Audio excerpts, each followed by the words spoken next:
time for Best of Anime 2024 from Mr. Gigguk himself. Let's get it. By the way, this guy watches anime on 2x speed. I'm still frustrated at his opinion about Windbreaker. I can't believe I got so triggered over that. 2024 has come and seemingly gone as soon as it began. It was certainly a busy year for global events, and I wouldn't blame you for just wanting to shut off the world and put on some anime. Let's go. Thankfully, this year, Delivered. Came to play.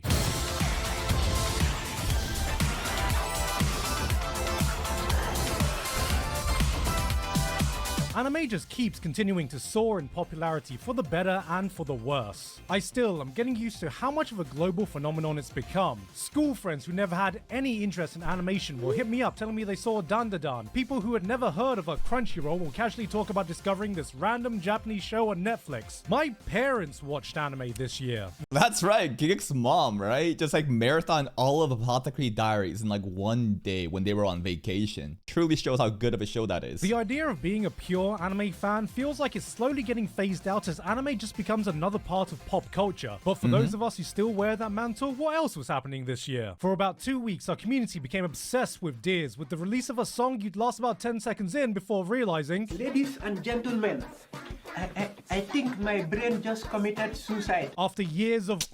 This anime is so unfortunate, man. I think Nokotan is truly the like pinnacle of when viral marketing can actually do harm.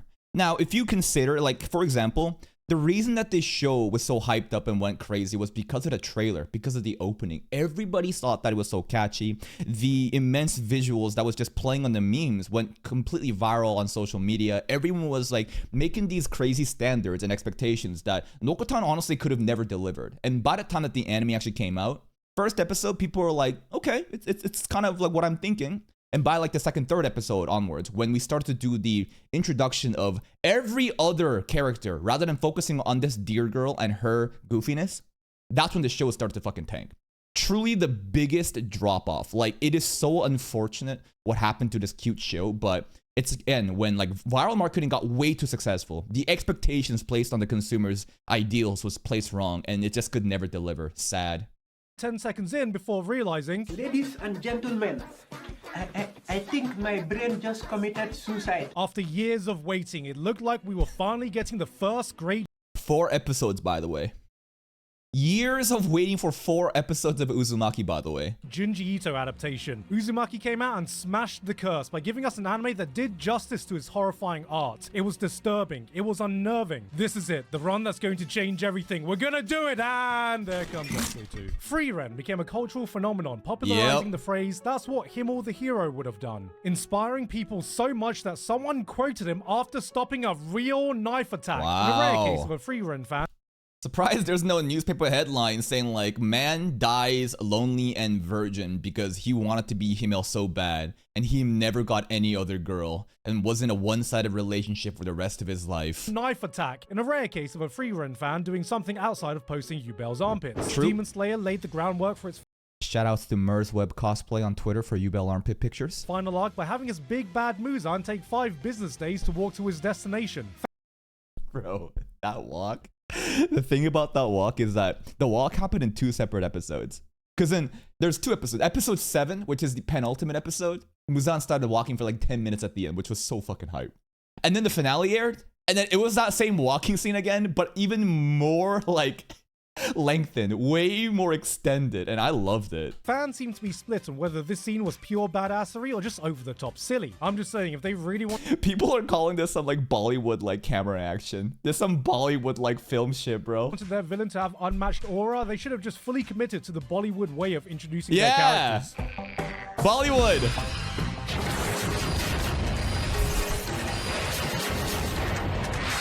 It felt like a truck full of massive manga came to the end of their serialization, which included 2 mega hits in My Hero Academia and Jujutsu Kaisen. I didn't read them, but I can say from experience that historically speaking, when a long-running massive Shonen Jump manga ends, it's almost always met with unanimous praise and support, and this was... Was it met with unanimous support and praise?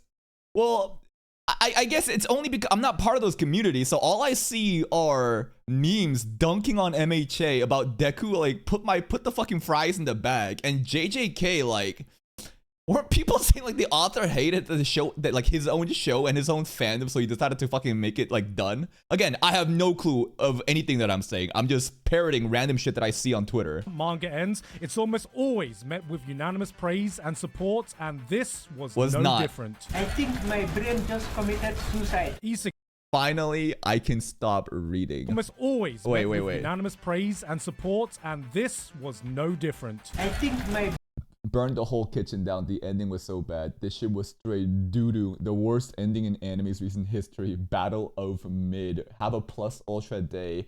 Would have preferred Deku. I don't know. It's just basically people are mad. People are upset. brain just committed suicide. Isekai became an official word in the Oxford English Dictionary. You saw Deku NTR today too?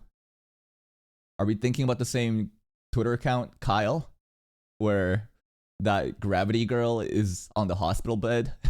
I think she's about to deliver something. And then Blondie shows up.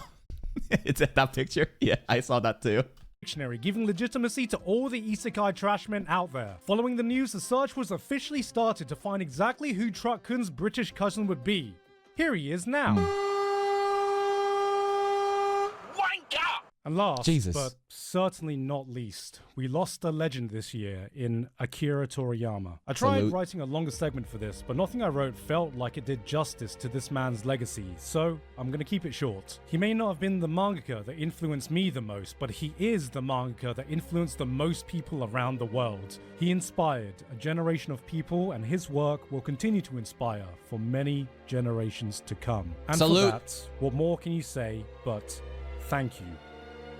That was a beautiful reference to Toriyama in the Dragon Ball Daima opening, right? This like feathers, the wings, this is supposed to represent him. This was a weird year to try and distill down when picking my best anime. To avoid any confusions, these videos aren't just meant to be a definitive shortlist of my favorites, but it's my favorites that I want to passionately share and talk about with you guys, and normally that's the vast majority. But it turns out that a lot of my favorite shows this year, I don't have more than like 2 sentences to say, mainly because many of them Yeah, cause you watch it in 2x speed! Fake anime reviewer! have very recently been on previous year's list, and they just continued doing what they were doing so well. So for the first time, it felt right just to do some quick honorable mentions for the shows that helped define my year, even if I Okay. don't have much new to say. But before we get to that, I want to have a quick word about Today's sponsor, Honkai Star Rail. I see the HSR gacha pulling motion. today's sponsor, Honkai Star Rail, a free-to-play Woo! Yeah, baby! Yeah, Honkai Star Rail. Use your Gigguk coupon code. Here's a link. We should at least pay some respect, right? And spread the link. Here's a link. Click it. Go gamble. Gambling is an investment. Go spend your money that you don't have on 2D for a chance to get a 2D JPEG waifu that's gonna bring like fulfillment in your heart that's so devoid of anything because you have no bitches. Until the server shut down, then what are you gonna have? You can still watch my reactions. and with that said, here are some of the honorable mentions. I actually really enjoyed this season of Oshinoko, maybe even more than the first I loved season. it. This year we shifted I love season 2. I think I enjoy season 2 more than season 1, absolutely. It's because of the way that they shonen-ified the whole Act 2.5D, arc, right? I love, like, this shit was more battle shonen than actual, like, battle shonen shows this year. gears to spotlight the Japanese theater, resulting in some of the best episodes we've seen in the entire series, with some insane direction at times that truly made you feel like you were living an authentic theater experience. Yes! No, straight up, they did such a good job in immersing the audience into thinking that you're in a theater. Like, the soundtrack, I think it's like the different type of instruments that were playing, the deep bass, the way that it echoed, it really made you feel like you were in that theater.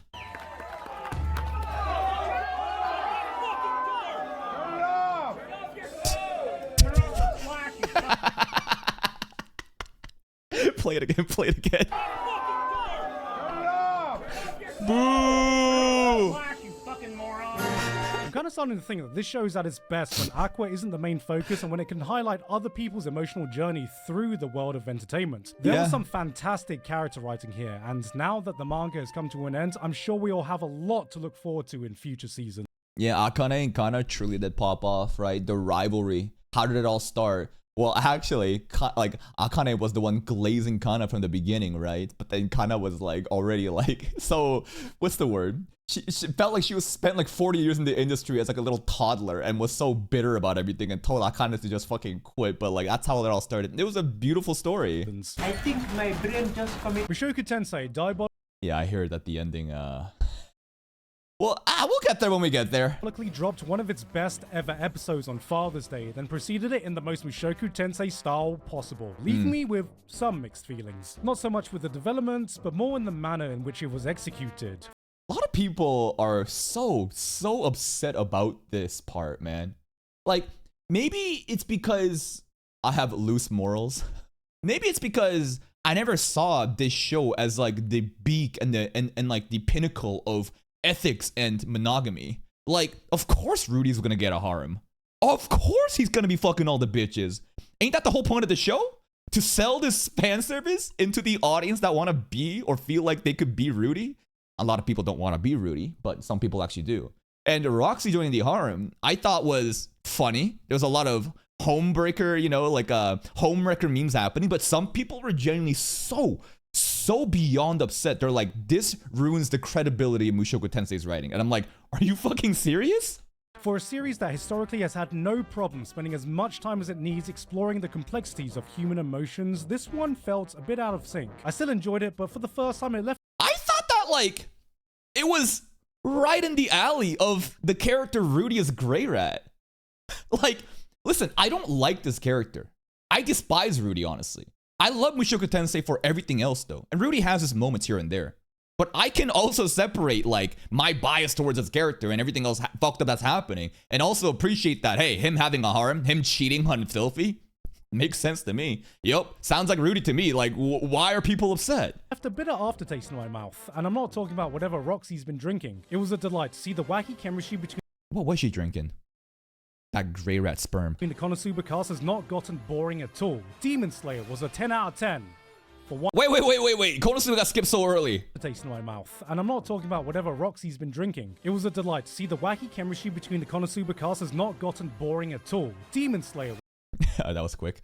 Konosuba season 3 was... I enjoyed the seriousness of the final arc.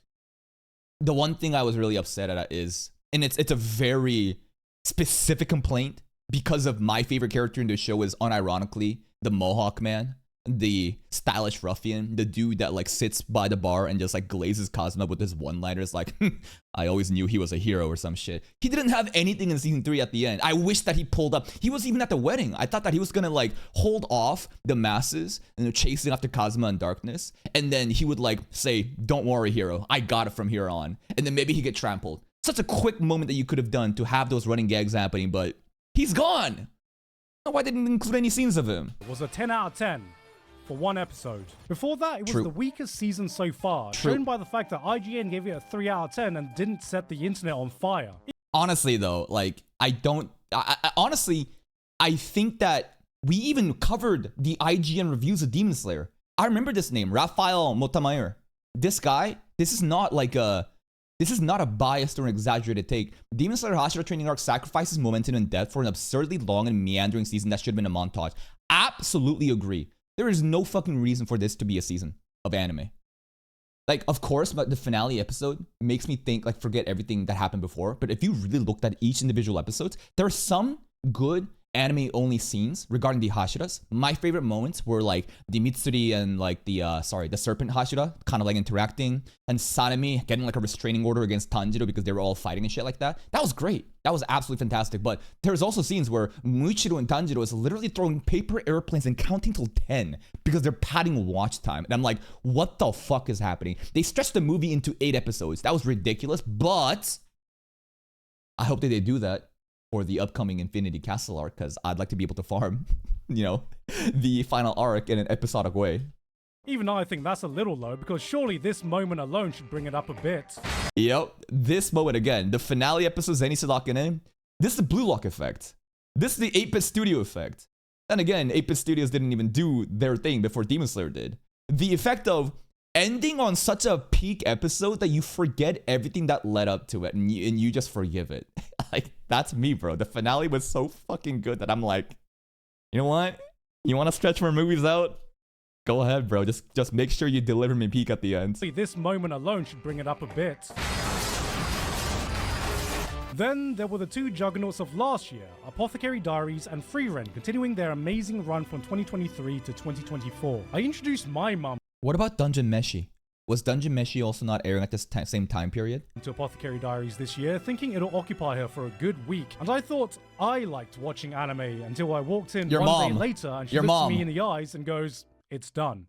That was too short. It was at this point I realized no matter how powerful I think I am, I could never hope to match the power level of Asian mums watching their soap operas. Yeah. While I preferred the first half of Gigguk's mom locked the fucking during like a vacation at some sort of resort and just like, nope, I just want to watch Apothecary Diaries. Free Rent that aired last year, it still continued to be a stellar show, tournament arc and all. I know everyone's thirsting over this green-haired girl, but I gotta say, the old man Yes, Denkin is my favorite character. I love this guy so much.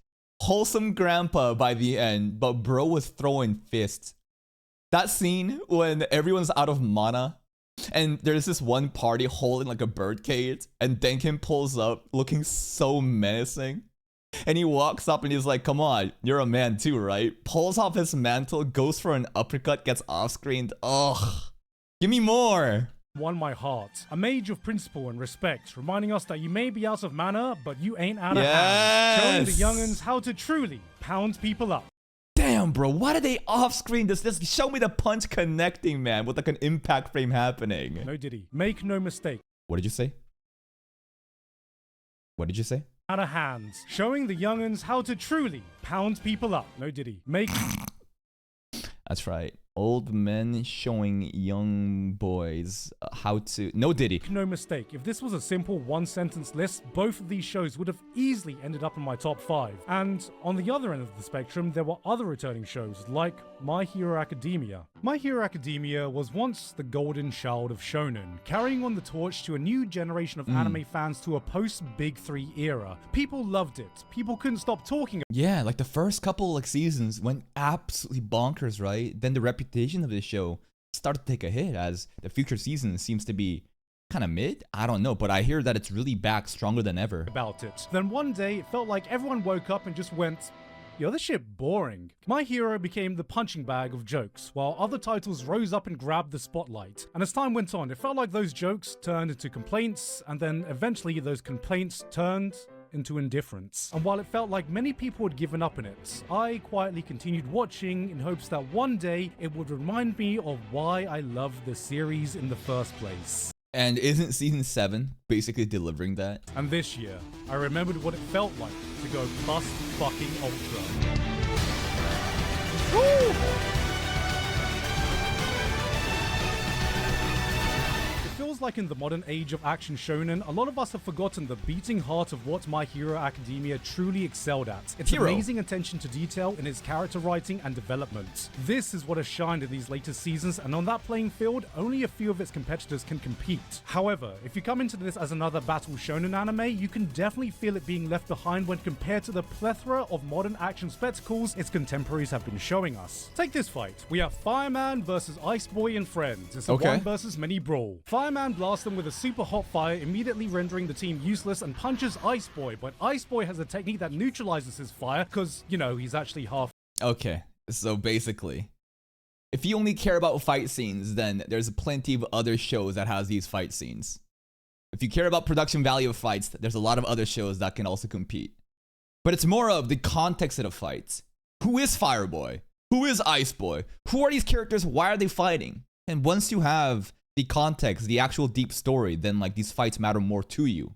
Fire half ice and then punches Fireman, but then Fireman brings out fire that's even hotter than his previous fire, so Ice Boy brings out his ultimate technique, and even colder super duper. I love how Gigguk summarizing this fight in like the most, like basically you take away everything from the story and just describe the fight and everything just sounds mid, huh? Ice punch. It was at this point I realized I'm not watching an active brawl. I'm watching a turn-based battle on autoplay. I know this sounds like complaints, but this is all to say that if you are able to get past all that, when you can focus on its strengths, when you see all these character storylines collide, it is able to go places few other shonen action shows are able to, and this season was a non-stop barrage of that. Cool. Endeavor facing the mistakes of his parenting, Todoroki coming to terms with his family trauma, Bakugo turned into a sympathetic boy, Ochiko proves she's more than just a good girl, Himiko proving she's more than just a crazy girl, Deku stop listening to My Chemical Romance, All Might, Hawks, Dabi, Ida. There may be hype seeing Gentle again. Gentle? Fucking what? This almost didn't feel like an action show. Man, I feel like I'm missing out a lot on this. There's so much content to be had from MHA, but we were never able to cover in our channel. This felt like an epic soap opera where coincidentally people solve their conflicts by punching each other. It may not be doing what shonen action does best, but it is doing what My Hero Academia does best. Now, approaching the finish line to its legacy, it felt like My Hero has stood up for one last hurrah as it looked me dead in the eye and said, "Don't worry, kid. I am here." I know that line though. I am here. All Might is here. All right, top 10 time. Everything so far has been basically just like, you know, honorable mentions. And MHA there was 11. So we got the top 10 of 2024 coming up. Huh? Sometimes you come across a show that gives absolutely zero fucks and condenses its entire being into We got a mecha show? achieving one objective, having fun. That is Brave Bang Bravern. This Okay. is what happens when you take the over-the-top ridiculous hype of Gurren Lagann, add a bit of tokusatsu, and crash land it into the manly bravado world of Top Gun.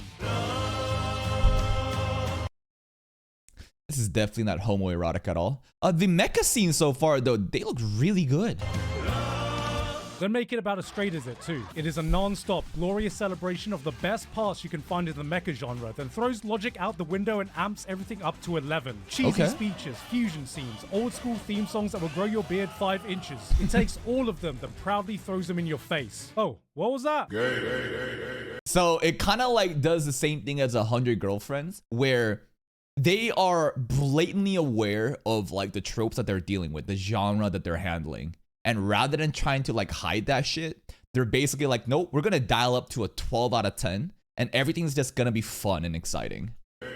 Yes, because you know what? Subtext is for cowards. It doesn't care if you get it or not because it's here to do its own thing. If you ask, why does a mecha have a function where it plays its theme song and projects its own background screen? Why is Hype. the US military trying to... That's like the same thing of the Red Ranger Isekai recently, where bro transforms and you have a red smoke bomb happening every time in the background. And the girl's like, why is that happening every time? Don't worry about it. waterboard a giant robot? Why does the protagonist have karaoke subtitles so he can nail the speech during heroic moments? It'll look at you dead in the eye and say, fuck you, because this is Bravern. Oh, yo, that was both eye and punch technique in one. During heroic moments. It'll look See, the zoom into the eye into the zoom into the punch. dead in the eye and say, fuck you, because this is Bravern.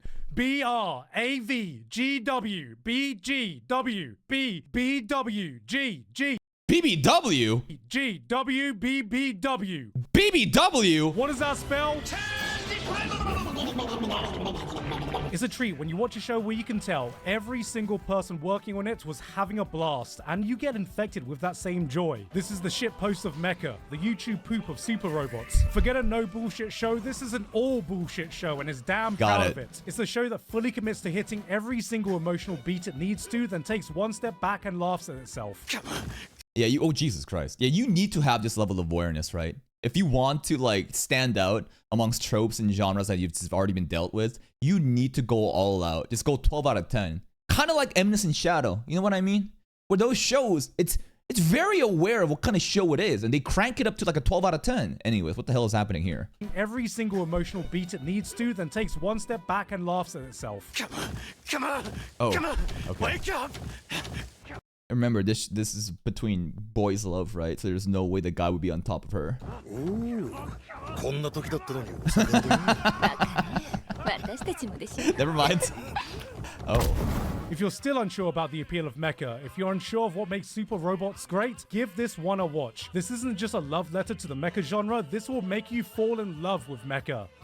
He literally just did. This is mecha sexual. You know, figuratively speaking. 私と交わるがいい What? You got a hole? He- There's some people that are in love with their cars, bro. I don't know why I'm remembering this, but I remember watching TV a long time ago, and there's like this TV show that covers like people's like fantasies with inanimate objects, and the car sexual is a thing, straight up. No. Just hear me out. No. Where's the hole? Where does it go? No. Number 9.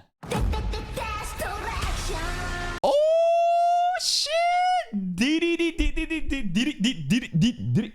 I heard this anime is fucking amazing. Like many other people, watching anime can be my escape from reality, a place where you can enter a whole new world. Shout out to Freshest Anime, recommended me to this and said that this is like so underrated. Now, I hear that the subtitle issue really fucked this anime over. The marketing aspect and the lack of good subs really hurt this anime. With stories that have absolutely no relation to the life you're living right now. So, what could be further from reality than a sci-fi show about alien invaders and the end of the world itself? It's the dreariest apocalypse of all time, where the world is going through an unprecedented global event. Misinformation, conspiracy theories, and finger-pointing have spread like wildfire on social media. Everyone's on Friendships 4chan. are lost, and where people stand with the issue of these aliens. Protests begin. Public trust is at an all-time low. The only thing that everyone can agree on is that nobody can agree on what to do next. Politicians prioritize the economy over anything else. Sounds like real life. More and more, it feels like there isn't a single competent person left in a position of power, and President Padron press briefing. I think this is supposed to be like Donald Trump. in between all that, Like that's literally like Donald Trump like hair, bro. the economy over anything else. More and more, it feels like there isn't a single competent person left in a Yeah, this is Donald Trump hair, right? It's gotta be. position of power. And in between all that, the series asks, what does it feel like to be a teenager? Trying your best to grasp a sense of normalcy after living through major historical event after major historical event. This was the realest anime of 2024. Dead demons. What a fucking name, man. Destructions takes a different approach to the First Contact story. This isn't about an invasion. This isn't about communication. This is about people feeling absolutely lost, trying to cope with a world that seems to be crumbling around them. It's a cynical, biting look at life that sometimes felt a little bit too uncomfortably reminiscent to reality, showing us that even during an apocalypse, life has to and will go on. But there is hope, because even during a chaotic time with aliens, spaceships, and sci-fi laser weapons, only then can the true heroes of society emerge. お前もそろそろしっかりしてほしいよ。父さん、SNS にはびこる。Skuna's voice actor. Oh my god. お前もそろそろしっかりしてほしいよ。父さん、SNS にはびこる。私意識高いですアピールを繰り返す。 Ain't no 勘 way. 違い野郎を探し出し、 Ain't no 心 way. 霊写真をポストし続けなきゃならん。Bro is the Reddit mod. Bro is a keyboard warrior correcting the misled on social media.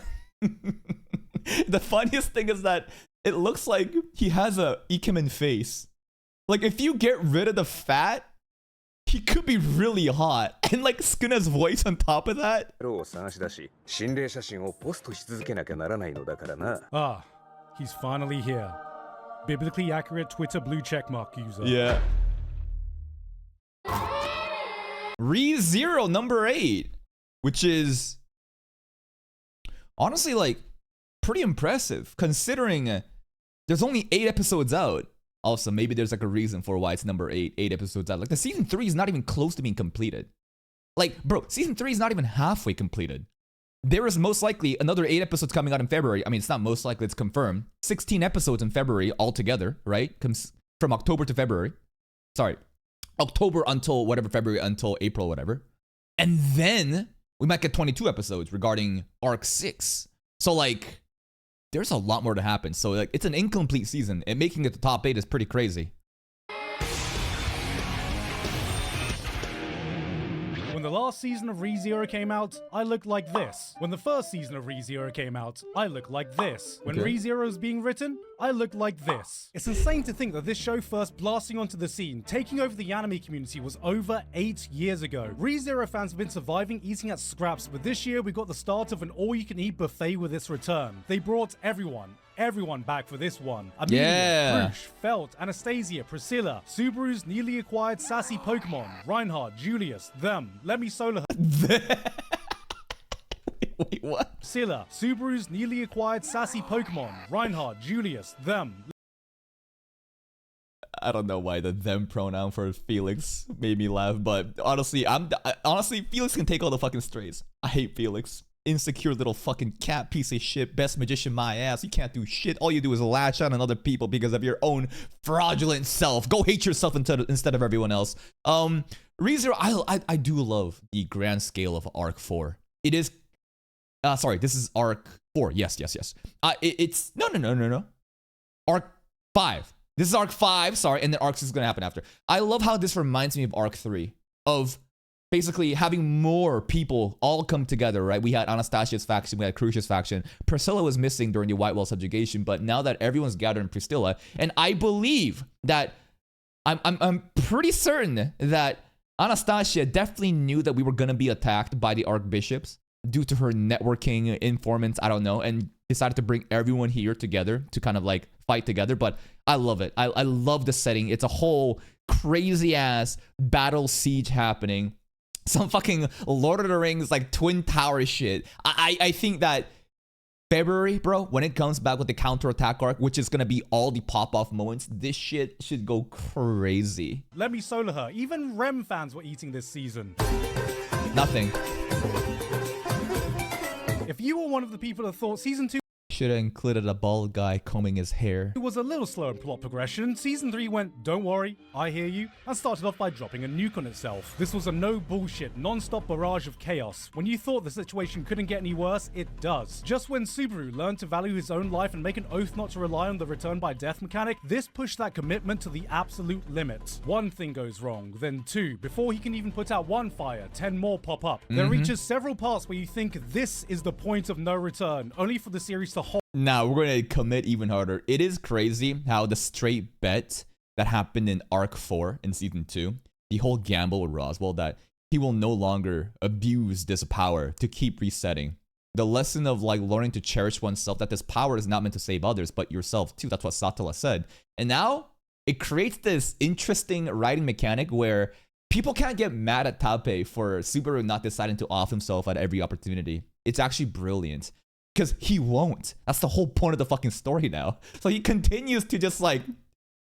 He continues to take on all these irreversible things. Like the curse, right? The curse that's in him now. What the fuck? His legs, like, oh my god. And like he's taking even more curse out of Crush. Like so many things have happened where I thought we were gonna just like redo and reset this. Nah, bro. Like we're taking all of it and beyond. And while it may seem bad right now, I feel like these things are kind of like going to be helpful in the future. Hold and keep holding. Then it holds for another whole episode until you want to scream, please Subaru, there is no dishonor in typing FF15. This show has never been shy of introducing wacky, eccentric villains, and yet even this season had me going, good lord ReZero, as I jizz and breathe. Forget introducing one villain at a time, let's introduce them all from the entire spectrum of crazy and deranged to others so despicable, I genuinely hope every time he pees it goes off in 2 streams and they both miss the toilet. They were introducing so many surprises. Peas into 2 streams and miss toilets is such a fucking reference that only guys could get, I guess. Villains, I was expecting one of the episodes to end like, I was completely wrong, wasn't I? I had the dates wrong all this time. Did he come on out? What? No. I had the dates wrong all this time. Did he come on out? This was the action-packed season many of us asked for, and the real That's a crazy clip. Like that, knowing the stuff that's happened now, did he come on out from Ellen? Oh my god. difference is just seeing how much Subaru is stepping up to the plate. It's been an absolute pleasure to see how much this is not the same Subaru we all recognized from the beginning, and now the dominoes are set up for him to knock them down in the most emphatic way possible in this arc's conclusion in 2025. And you bet your ass I'm gonna be there. And the best part, and I don't know again if this is confirmed or not, it's mostly all assumptions. And the whole thing about, 22 extra episodes after 16 episodes of Arc 5 to cover, Arc 6, so that maybe there's 38 episodes total of Season 3. It's just off of Twitter leaks. But one of the things, I guess, is the fact that the cover picture of Season 3, the promotional one, it showed a design of this girl which is not present in arc 5 but is in arc 6. So that's also just, again, these are the main things that people are basing these assumptions on. Like, I have no clue. I hope we get 30 episodes. That would be phenomenal, but who knows? Deserved. Honestly, should be higher. Fuck it. I'm ready to glaze. A1 Pictures cooked with this show, bro. This is one of the best rom-com I've seen in a while. In the world of anime, there's no place more brutal, more cutthroat, more bloody than the romance genre. Girls duke it out in the battlefield of the protagonist's heart. Tears are shed, hearts are broken, blood, protein is spilled. But as we all know, there can only be 1, 2, 100, 3, 0 winners, while the losers are Wait, which one's a 0? 1, 2, 100, 0. Is this a Rent a Girlfriend? If this is Rent a Girlfriend, we will be watching it pretty soon. Season 4 has been announced. Or season 3? I forget. Anyways, it's coming out in July 2025. We will be catching up on Rent a Girlfriend, and we're going to be running it down mid. Winners, while the losers are there just left to rot. But this year, too many losing heroines saw all that and went, you know, just because a girl lost doesn't mean she wasn't best girl in the show. Sure, bro. And anime girls with short blue hair deserve to be the main heroine for once. No, fuck 'em. Komari the best girl. And cute tomboys and awkwardly shy chicks deserve their time in the spotlight too. Boo! And I want a little sister who's way too overprotective and calls me Oni-chan because I love my little sisters. Call the cops. Too many losing heroines. Why are you here? Why are you here, yeah? I think we might figure that out pretty soon. Maybe it'll be revealed in season 3 and beyond, and we'll see about that. Well, I mean, we got sister leveling happening and soul leveling right now. What should we call this? Sister Noko? Oshino sister? Too many losing heroines was the answer. Oshino Koha. Nah. I thought I was cooking there for a second. I was about to say Oshino Kohai, as in little girl, right? Junior, but that's not really sister. That's not close at all. To all of that, it looked at romance anime and said, I'm tired of this single elimination bullshit. Where the hell is my losers bracket? And losers is all we see. 1, 2, 3 girls, all rejected by the man they love, coming together to form enough copium to rival the average Man United fan. We've seen romance anime where a girl loses, accepts her defeat, and that's the end of it. But this asked, what kind of reaction do we get after that point? Yeah, it is a genius idea. The whole premise of it, like, bro, just like, Nukumizu he just stands there. And all the girls just shows up and just gives them their life story about how they got cucked. And bro just like, for the most part, he doesn't do anything, right? Thank you, Shiro, for the gift of sub. I appreciate that. But this is a very interesting concept that I think they executed very well. What? Yahoo! This was Mario? the greatest hits montage of the saddest and funniest coping mechanisms people can find themselves when they're just in their lowest points. It's messy, it's emotional, it's sometimes just hilariously pathetic, and in between all of them is the victim of their non-consensual trauma dump. When I first saw this setup, I thought I had the show all figured out. Oh, here we go again. A laid-back, reserved guy paired with some loud, energetic, Genki anime girl. Wow, that's a trope I've never seen before. But as you watch, it doesn't play out how you think. The trigger never gets pulled, the patented anime blush scene never happens, and all we're left with is a guy forming a real friendship by just letting these girls feel like they don't have to deal with all of this alone. Too many Like, Nukumizu doesn't form a harem, right? This is not the guy that gets all the bitches. He just kind of exists there. And for the Lemon arc, bro really did nothing, which really made me laugh. When Lemon poured her heart out at that night, and bro just sat there in silence. Apparently the source material, it was different. He's the gay friend. Honestly, that could be very true. It could be. I could kind of see that. But it is fascinating how the storytelling revolves around the girls and Nukumizu kind of just being there as like in the driver's, like the passenger seat. And I think I love Komari's arc the most. Lemon's one pissed me off because Lemon got so dirty. And like, god damn, that Mitsuki guy, oh my god, he sucks. Anna, this blue-haired demon, absolute fucking demon. She has her moments though. Many Losing Heroines was a different kind of rom-com in a highly competitive year full of them. There's a genuine sense of community with the cast as you're able to laugh with them at their highest points and really feel for them at their lowest. It's a show that knows when to laugh at itself and when to take itself 100% seriously, selling you on all these emotions: anger, emptiness, denial, that knee-jerk conclusion that you just lack any self-worth, all in its 12-episode run. Losing Heroines was a different kind of rom-com in a highly competitive year full of them, and I say this as someone who's just not as interested in high school romance shows anymore. Yeah, there was. This is summer 2024, right? This is happening at the same time as, let's say, like Roshtere. And even though Roshtere obviously got way more numbers because of, you know, Yuki making incest memes, I think that Makein is so much better than Roshtere in terms of telling like this story, it being a rom-com. Roshtere just feels like it's fun. It's very fun, but it feels kind of like polished junk food. Not like 7-Elevens in North America, but maybe 7-Elevens in Japan, you know, a little bit better. But Makein felt like, I don't know if masterpiece is the right way to say it, but A1 Pictures and the team that worked on this, I think they went absolutely bazonkers. It was amazing. I love their special endings too. The one that Lemon is dancing in space as she realizes that it's not true and she wakes up in her bathtub and she's crying. Like, that shit is art. As a 34-year-old married man, there is just far less for me to relate to nowadays. Even if a show is decent, any school romance is going to have a hard time getting on my list. It can't just be... Yeah, that's why the romance is now pivoting from high school settings to more like salaryman settings, bro. You know, like, it's airing right now too. We got the whole like office worker like rom-com happening, right?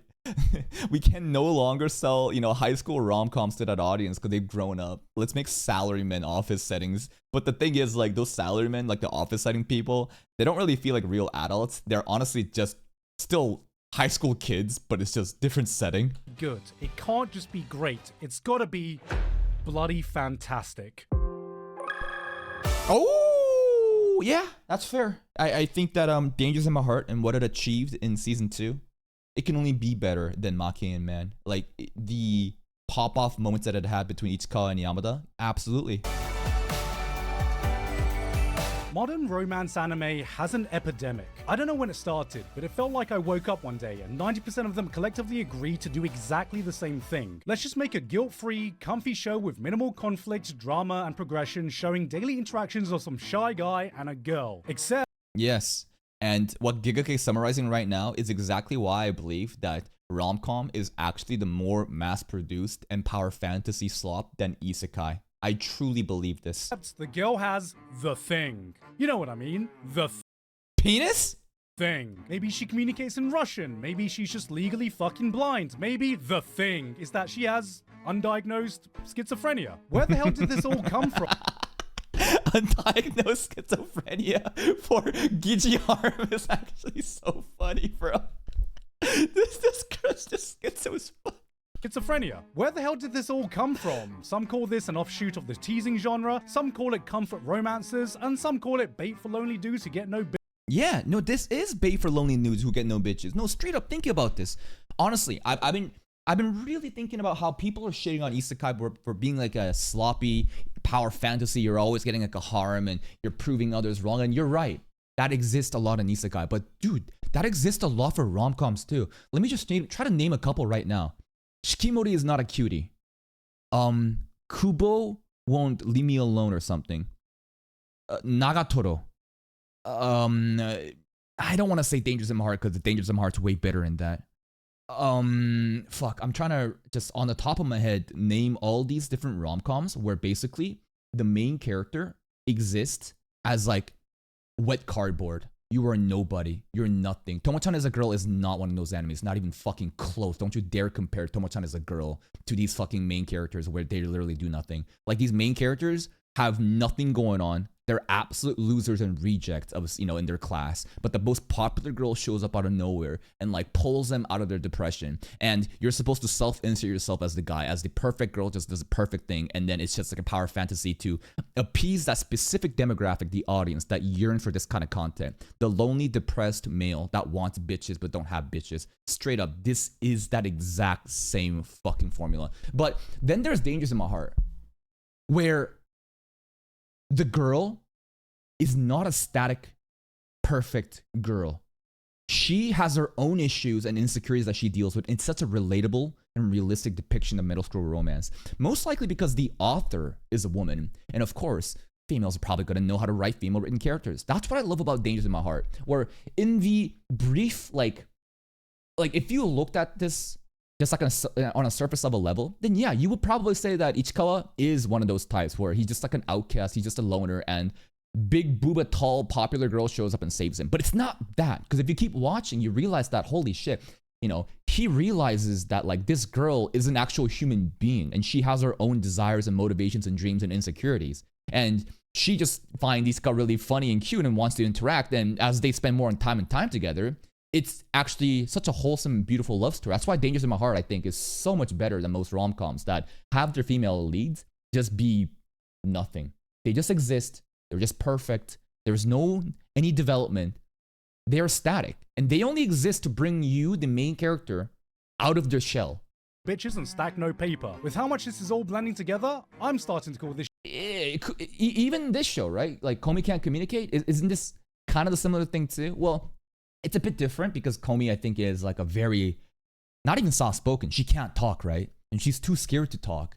But the guy is kind of there, and it's like you got like a hot girl, and they kind of interact. But I hear Komi is also like ending pretty soon, right? shit the isekai of the romance genre. And now I'm doubly convinced I'm never going to be able to look at one of these shows the same ever again, because The Dangers in My Heart completely blows all of them out the water. No hooks, no gimmicks. This was just the purest depiction I've ever seen in anime of two people falling in love.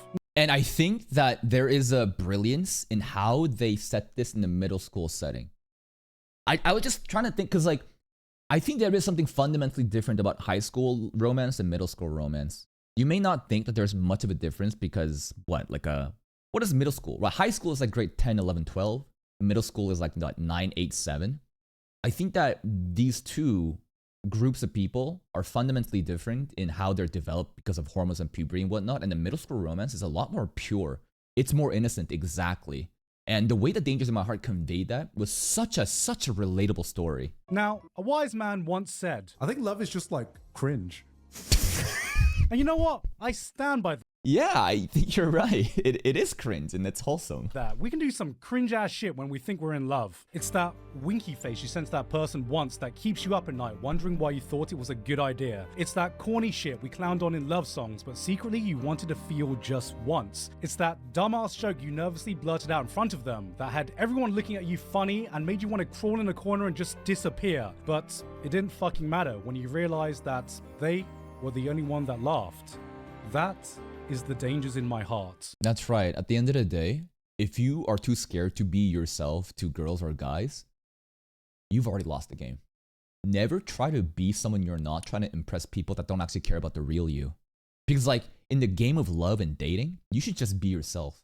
The moment that you're scared of what people are going to think about the real you is the moment that you've already fucking lost. Because if you are very quirky and weird and cringe, and you go out and you show your real self, most people are probably going to think that you're weird and cringe. That's perfectly fine. You move on. Why would you waste your time dealing with people who don't care about the real you?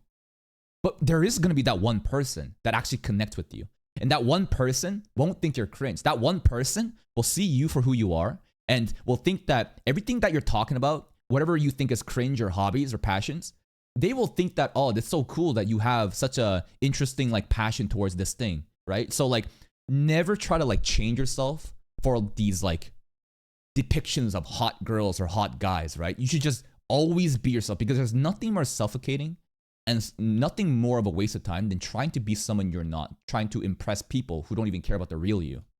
This isn't about the chase. It's not about the will they, won't they. It's about two people slowly discovering a form of comfort that only the other person can provide. Not just someone that fills that hole of companionship, but the one person who can break down that bullshit barrier you put around yourself and accepts you for that person you're scared to show the outside world. Exactly. There are two people just genuinely becoming the best versions of themselves when they're with each other, and God, isn't that what it's all about? This didn't feel like some crush. This didn't feel like some contrived anime love story. This is romance in its purest fucking form. Yes, and I think again, the whole middle school setting really sells that purest part, that innocence. Kind of what falling in love should feel like. In the race of modern great romance anime, you've heard of Kaguya-sama Love is War? Well, get ready for Yamada-kun Love is Cringe.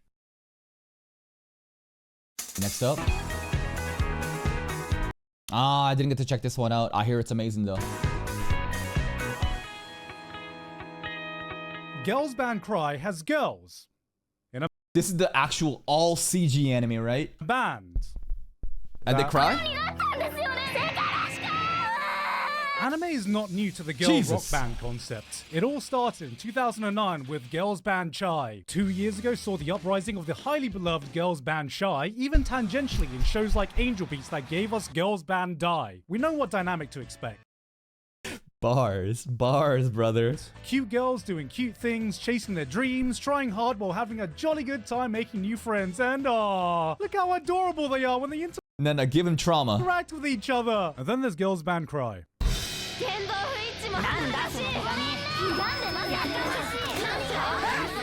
They're just at each other's throats the entire time.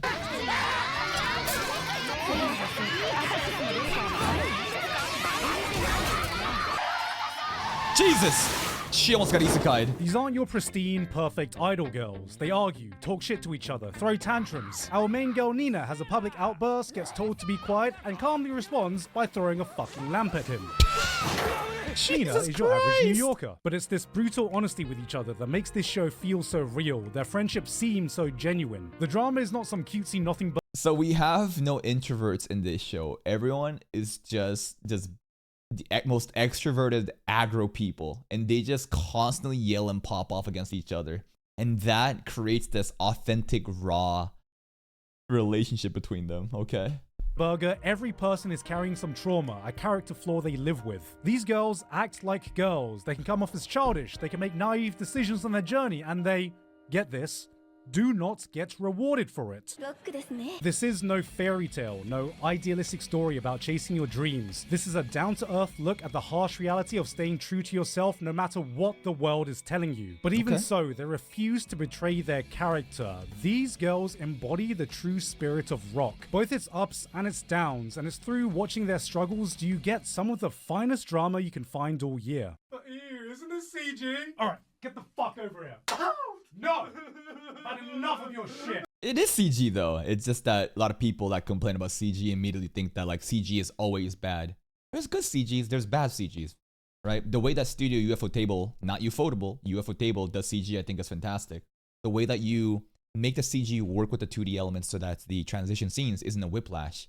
Failure Frame is the perfect example of when CG is fucking dog shit, where every time you have animators cutting corners by using CG because they think like in a dark scene that they can hide the CG, or like in like a moment where the characters, you know, turn away from the camera and now they just all turn CG. Like, bro, like I feel like I'm watching anime for a second, then it turns into fucking PS1 game like cutscenes of a video game. Like what the fuck? It's the biggest whiplash ever. I can't even take the anime seriously anymore because like the immersion is immediately gone. Now I'm just shitting on the CG and we're all just laughing at it.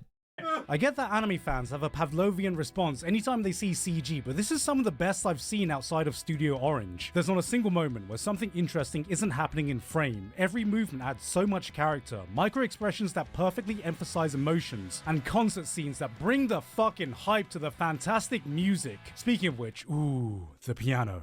That piano. Ooh. Damn. Girls Band Cry takes it back to basics. Great writing, great characters, great banter, and devious piano keys that bring joy upon my ears. Number 4. Orb. Orbin time. It's Orbin time. Is this anime actually that good? Because here's the thing that happened with Orb. Orb was such a different anime, right? No longer do we have these fucking shitty ass isekai set in like European like medieval century times. No longer do we have all these fucking mass-produced rom-coms, the true power fantasies, you know, in Japanese high school settings. We got science. We got world history. The whole debate between geocentrism and heliocentrism, what the church wants to convey to the masses to keep in power, and what the people wants to know about the real truth. And it's such a compelling first 3 episodes, man. Yeah, people call this Poland Saga. Basically, when an anime is in a European setting, we call it something saga. It's Poland Saga, sure. And the way I truly respect episode 3, the plot twist that happened with the certain main character, right?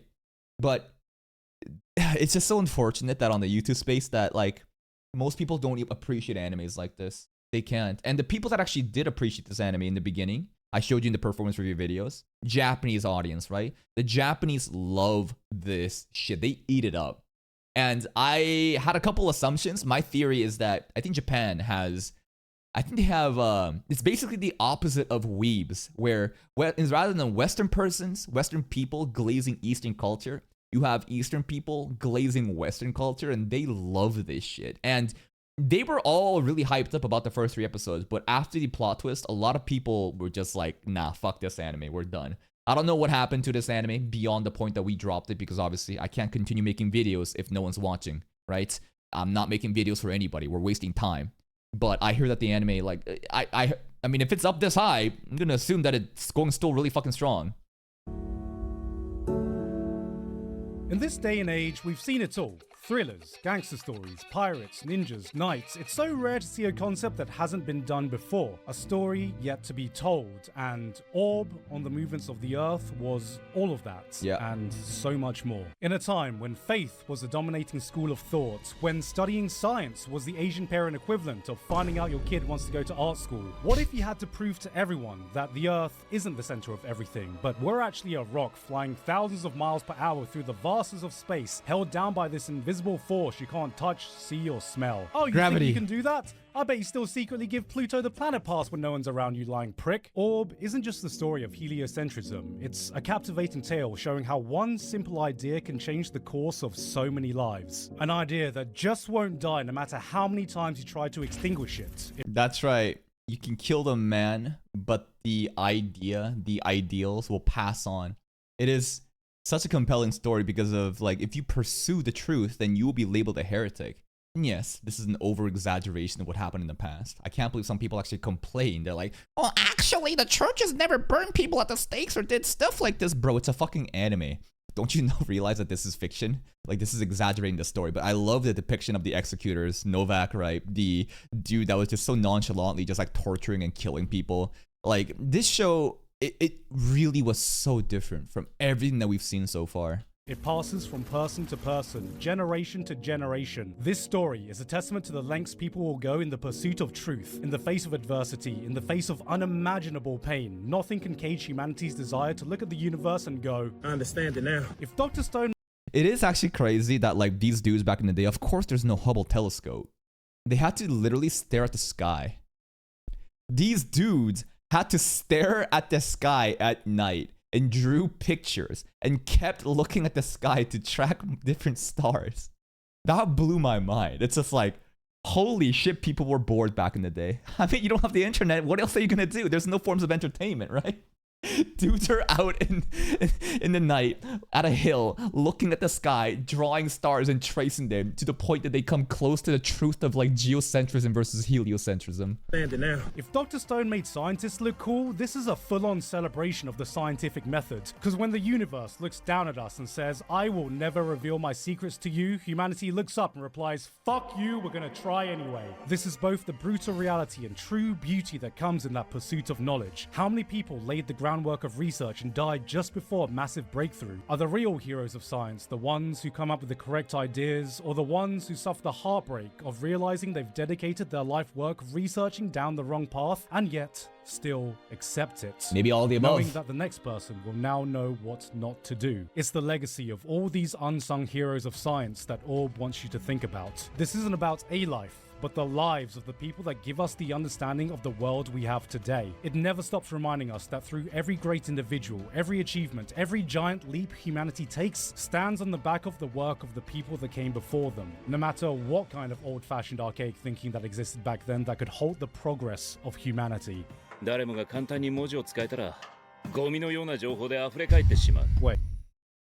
Very true. You give the monkeys everyone's social media accounts. I mean, you have what happening now. This dude was cooking back in the day. Hold on a second, this guy might be onto something. Yeah, he is. He is, bro. Wait, what is this? School Days was the masterpiece of our generation 4 years ago. Oh. The International Flat Earth Research Society. I'm gonna guess that this video went fucking crazy. Is that the anime man?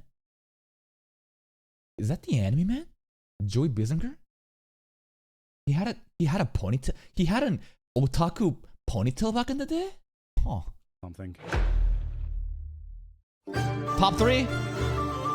Dungeon Meshi. It really felt like... Man, Dungeon Meshi being this up high really gets my expectations up for this anime because it's another show that we were not able to watch when it was airing. Because in the game of YouTube reactions, you can't make videos that no one's watching. You gotta cater towards the audience that you have. And unfortunately, I did not have that audience. But now I think it's different. And when Season 2 release date comes out, and Season 2 is coming out, that's been confirmed, I will marathon this until Season 2 release date.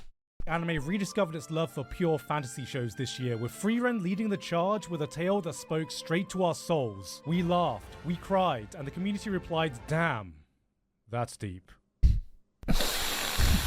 While all this was going on, another show was cooking with a different approach. It had elves, it had dragons, it had dungeons, but looked at all these monsters and went, Feast mode activated. Hashtag hungry.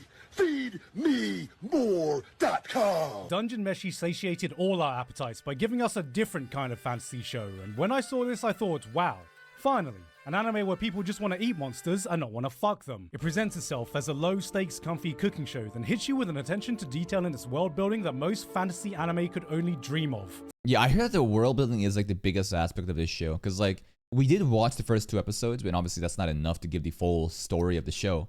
But it felt pretty standard. They're going around and they're cooking and it's like, okay, is that it? But it's like, I heard that the show gets like pretty dark and that the world building gets huge. From the biology to the concepts, it takes these well-known creatures and reimagines them in a way to give them a sense of credibility that makes you forget that you're watching a fictional story and not some nature documentary. It'll introduce you to these treasure bugs, insects shaped like coins and jewelry that target unsuspecting prey, and you're like, ah, okay, that's kind of like real-life bugs that can perfectly camouflage themselves in nature. Sure. 2 episodes later, we see our first mimic. And if you're familiar with fantasy, mimics are some of the most well-known monsters responsible for many of your in-game deaths, I'm sure. But here, Dungeon Meshi gives them that believability by imagining them as some giant hermit crabs that gravitate towards chests as their home. Makes sense. But then, seemingly on a totally unrelated note, a treasure bug is found near it. Then one of the characters casually mentions, oh yeah, that's because the treasure bugs lay their eggs on the mimics so the larvae feed on them and they mature in there. And then it What a fucking allure about the mimics. clicks. Oh, that's why these treasure bugs conveniently find their way into chests, perfectly placed for some unsuspecting adventurers to find. And this was the exact point. My mind fully comprehended the exact scope of this world building. These aren't just random monsters scattered around. This is an ecosystem where every single thing is interconnected. There is no like a very well thought out system. Every monster, everything has a reason for why they exist. That exists solely in a bubble. Every piece of this world has been carefully crafted and interwoven with a level of care that's rare to see anywhere. And you're telling me this level of craftsmanship is being used in a make-believe comfy cooking show? This is the moment when you fall into its trap. Oh! Huh? Oh! Hey. Hey. I mean, you want to crush me too? God fucking damn it. When Dungeon Meshi shows its true hand, you realize the food was simply a vehicle to prep you for what the dungeon really is. This is a brutal environment. So like there's a turning point, right? That must be a turning point, right? Where it's like you're discovering the dungeon, you're having fun, cooking and fun, yay, exploration, and then shit hits the fan, right? I that's probably when shit starts to really pop off in this show, right? We are nowhere near close to understanding or taming. This is not your comfy fantasy world. This is a Made in Abyss style Lovecraftian nightmare. A world that runs on its own set of rules beyond human comprehension that we have only just taken a single step into. Yet very excited about it, man. Like, man, I was so sad when I missed this shit out and Dungeon Meshi was popping off everywhere and it's just like, yeah, bro, this shit gets dark, the world building was peaking. I'm like, god damn.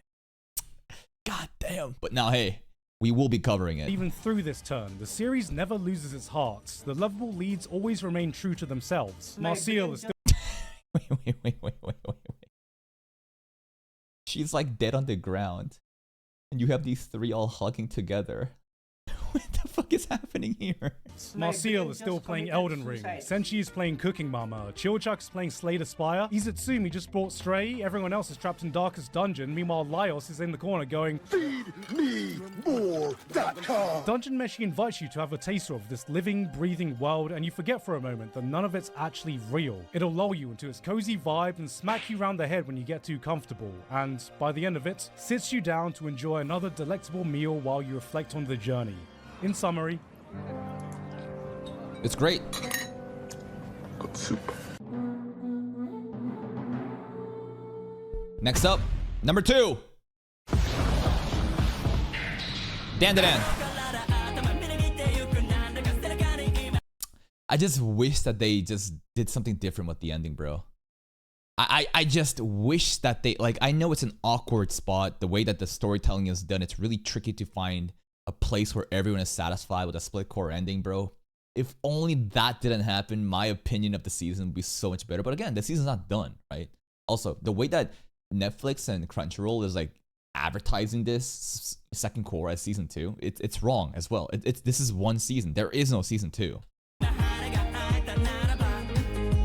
maybe you've been watching anime for 1 year, maybe you've been watching it for 5 years, maybe even 10, but I'm sure you remember that feeling of watching those first 10 shows. That excitement of discovering this whole new medium where everything felt fresh. It was a place that operated on its own set of rules, not bound by the ideas you were used to. There was a this anime definitely could be, you know, like whenever you want to introduce new people to anime, right? Broad, popular, wide appealing shows like this definitely does well. Like a lot of people like, hey, you should watch like Full Metal Alchemist. You should watch like Attack on Titan. You should watch, you know, this or that. I feel like Down to Down is gonna be those animes too for like the modern new anime enjoyer.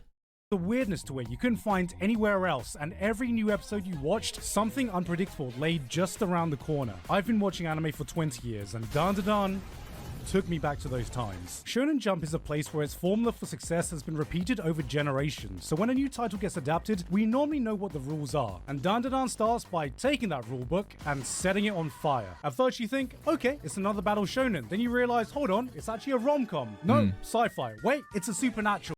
It does everything, and that's the impressive thing about this show. That most shows, like anything that you do in life, usually if you do too much, it becomes too convoluted. And it's best to play to your strength. It's best to focus on one specific thing and really hone in on it. You're like a battle shonen show, then focus on the action and the hype, right? If you're a rom-com show, focus on the romance and stuff like that. This show, though, there is no real fucking tag to it. It's just a wide appealing, every genre shonen show that juggles the elements so well that it's so refreshing. Maybe actually it's even a horror. You go through this entire notion before it even occurs to you that 90% of this show revolves around some dude getting his balls back. This is what happens when you throw everything against the wall and say, fuck it, we ball. You could be the strongest observation haki user and still be unable to predict what happens next. When you expect it to go forwards, it goes sideways. When you say jump, it asks, what? What? It exudes this childish freedom of expression you forget how to do as an adult, and the most incredible thing is that somehow, some way, it is able to take all this chaos and keep everything cohesive. This is a show that can make you laugh, make you cry, make you hype, leave you in absolute awe in some of its most beautiful moments, all while Best episode of 2024? Episode 7? I don't know. staying true to its own special brand of weirdness. In the sanitized, safe, risk-free world of modern entertainment, watching this reminded me of the childish excitement I should feel when watching a new anime. And the only thing holding this from the top spot is that we've barely taken a step off the starting line. That's true, right? Again, Split Core hasn't even completed the season just yet. And I think that, to me, I think the ending, like, here's what I've been thinking a lot. Also, I guess Blue Lock is going to be top 1 of 2024, huh? Because we have one more left. Blue Lock, baby. The reason that I'm bringing up Blue Lock right now is, I think that the way that you end the Split Core, the way that you end the season is more important than having a peak episode in the middle. Because episode 7 was so fucking amazing. Genuinely, it is such a good episode of anime. It's been such a long time since I felt emotions like that. But even if that did exist, because it was in the middle, and because Dandadan ended on such an awkward point, my opinion of the show gets pretty bad. And it's, again, The anime itself is amazing. It's just that the awkward point that they left off leaves a really bad taste in my mouth. You get Blue Lock, for example, or Demon Slayer Season 5, right? Hashira Training. Both those animes, bro, holy shit, it's garbage pretty much all the way out until the very end. But because you finish so hard that the recency bias is what people will remember. People will remember the last experience. Maybe the first and the last experience is like one of the most impressionable moments. And if Dandadan could have ended the season on the episode where Okaru and Momo and Aira wake up, they're all naked because they just fought against the Loch Ness Lake monster and stuff, and they're running off, I think that would have been a perfect place to end it. Straight up. Would have left people such a good impression of the show as they're excited to see what's going to happen next, rather than ending in somewhere so awkward that it's just like, uh-oh, Momo's about to get raped again. What the hell's happening? Oh, we gotta wait till summer? That's awkward.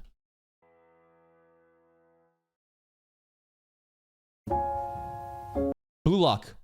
Blue Lock. Blue Lock. it's not Blue Lock. What is this? You know, if I'm being super honest, I don't even like. Oh, it's the Chainsaw Man author movie thing. This show gets glazed like fucking crazy, man. This is a movie. Drawing manga. It's a pain in the butt. Then why do you draw, Fujino?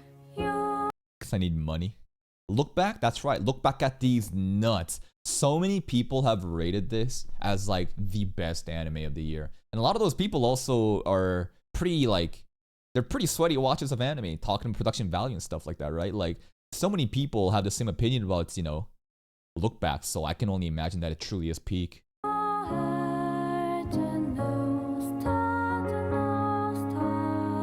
If you would, for a second, indulge me on this anecdote I think about a lot. It's 3 AM in the year 1988. An audio engineer in Hawaii is picking up after a late night of work when his phone rings. On the other end was a local musician who asked if he could come in and record something. Of course, the engineer told him that he was closing and they could easily come in the next day, but the guy pleaded to let him record this idea he desperately wanted to see through. 15 minutes later, that person came in. He played one song, one take, and it was over. For years, that recording would lay dormant, only to actually be released 5 years later. That guy was Israel Kamakawiwo'ole. Oh, this is the really happy song. Sunshine and Rainbow is somewhere across the sky, I forget. And that recording was his now world-famous rendition of Somewhere Over the Rainbow. That's the one, Somewhere Over the Rainbow. This story has always stuck with me. For anyone who's ever created something, sometimes you have that project, that idea that hits you when inspiration strikes and refuses to leave. You'll think about it when you're taking a shower, when you're having lunch, when you're working on anything else. Like a parasite, it festers in your mind waiting for you to materialize it. And you know you have to see it through. Not for money, not for clout, not for any sense of purpose. Just for art, right? Because there is a conflict of interest with creating art and business, right? Like, for example, let's just even give the example of anime reaction space. Like, there's so many animes that I want to watch personally. There's so many shows that I want to watch personally. But I know that if I watch them, those videos would do bad because in the game of YouTube, you need to satisfy your audience and what they want. And when I focus on what I want and prioritize over that, because that's something I'm passionate about, now there's a conflict of interest where I can't make money off of it, right? That's why you're always trying to find a good overlap where you're watching shows that your audience want to watch and, you know, there's some interest in you personally and you can make some money off of it, right? There's a lot of things that happens when you want to create art, when you want to be really expressive about yourself, but sometimes those things, it'll never be like received well in like a capitalistic way. Personal responsibility, but because you just need to. On every single level. That is the exact feeling I get when watching Look Back. A need to make, a need to create. Look Back was many things. It's a love letter to the creative process. It's an exploration to why people make art. It's a homage to some of the most tragic events that have happened in the industry, but more than that, there is this overwhelming sense of an Yeah, there was like that Kill Annie reference in there, right? author coming to terms with his own personal struggles, speaking directly through these characters that he's created. Coming from the mind that gave us Fire Punch and Chainsaw Man, this was a shockingly simple, soulful tale of two artists and their Crepe!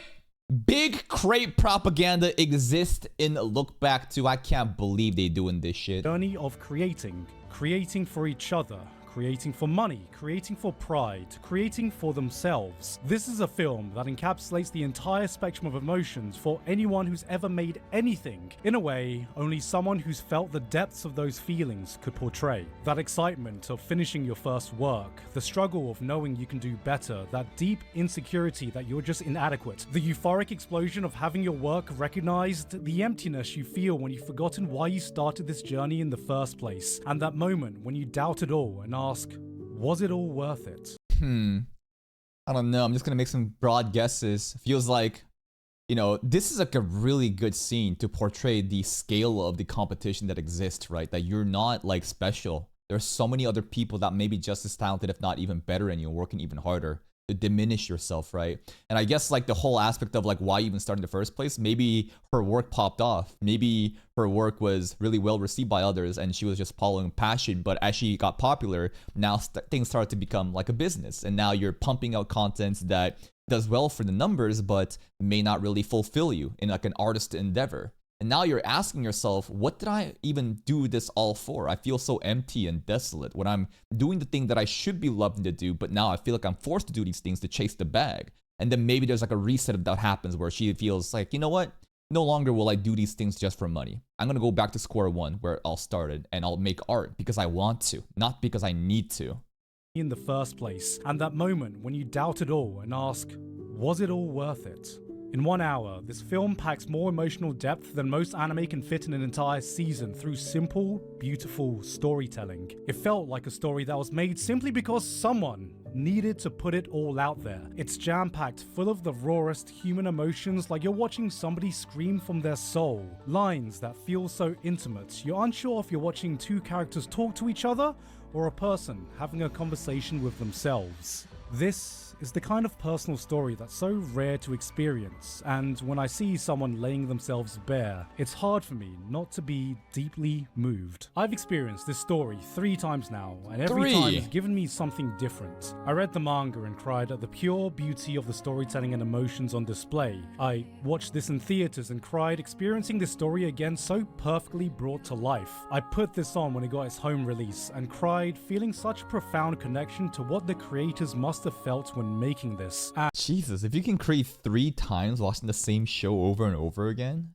that must mean it's that good. And after every single time, without fail, it gave me a reminder of why the hell I'm doing what I'm doing right now. I'm sure some of you may think that putting a movie as my #1 anime this year feels like a cop-out. And yeah, it kind of is. I often try to make it a point to keep anime films and series separate. I've never put a movie... Maybe you should have had a tier 0, you know? Right? You should have maybe done top 10 and then the 0 ranking could have been the movie. ...in any of these rankings before. But no matter how much I reflected, no matter what other shows I put here, nothing else felt right. It had to be Look Back. Not because I wanted to give it exposure, not because of some review score, not because of any arbitrary qualifications. I put it here because, simply, I just needed to. Okay. Great song. Thank you for another amazing year. And now we're gonna get Gigguk outro with the Patreons. Right? Right? No Patreon list. And that is Best of Anime 2024. Love how Gigguk can, you know, dish out the jokes here and there, have fun, and then end on such a serious and a very like heavy reflection of life and like creating art and endeavors and relating to his own personal experiences. But that's pretty much it. There's a video. Please go check out Gigguk's channel. He's a small AniTuber of only 3.61 million subscribers, but with your guys' help, maybe he can reach 4 million. Here's the link. Go give it a like. I'll see you guys next time.